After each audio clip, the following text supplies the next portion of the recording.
আসসালামু আলাইকুম সবাইকে। আজকে থেকে এই এক বছর আগে বা বিগত কয়েক বছর আগেও এই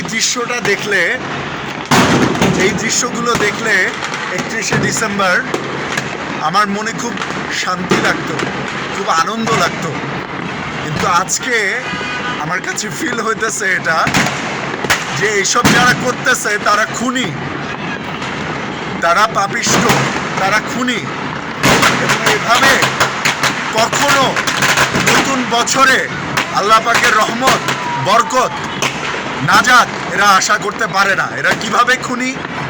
এরা এভাবে খুনি যে নিরীহ যে সমস্ত পশু পাখি আছে, যে সমস্ত কুকুর বিড়াল আছে রাস্তায়, তারা ভয়ে কাঁপতেছে, তারা কাঁদতেছে।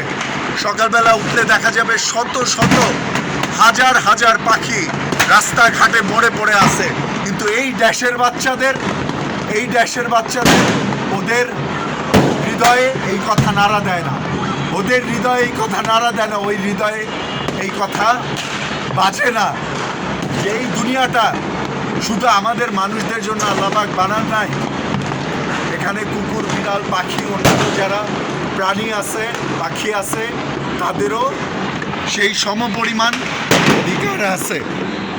হ্যাঁ, সেই সমপরিমাণ অধিকার আছে, কিন্তু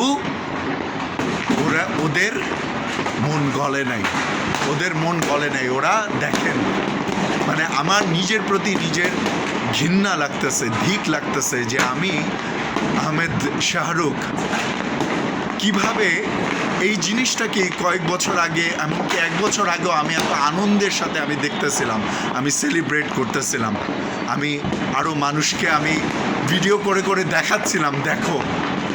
কিন্তু আজকে এই বছরে, এই 2025-এ দাঁড়িয়ে আমার মধ্যে গুড জিনিস এটাই, আমার মধ্যে গুড রিয়েলাইজেশন এটাই যে আমি বুঝতেছি যে একটা অবলা বোবা জানোয়ারদের, কুকুর বেড়াল, তারপর পাখিগুলা যারা মারা যাচ্ছে তাদের কি অবস্থা, যারা হার্টের রুগী তাদের কি অবস্থা, যারা প্রেগনেন্ট মহিলা তাদের কি অবস্থা, হ্যাঁ, যারা অসুস্থ অবস্থায় আছে, দুরারোগ্য ব্যাধিতে আক্রান্ত, তাদের কি অবস্থা, সেটা বুঝতেছে, আমি সেটা ফিল করতে পারতেছি।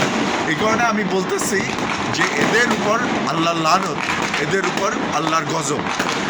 এবং যারা আমার শুভাকাঙ্ক্ষী ভাই বোনেরা আছেন, আপনাদের যদি ন্যূনতম আল্লাহর ভয় থাকে এবং পশু পাখি গাছপালা এসবের প্রতি যদি মায়া মহব্বত থাকে, হ্যাঁ, এবং যদি চান নিজেদের জীবনে রহমত, বরকত, প্রশান্তি থাকুক, কখনো এই ধরনের কাজে জড়াবেন না এবং এই ধরনের জিনিস ভিডিও করে পোস্ট করবেন না।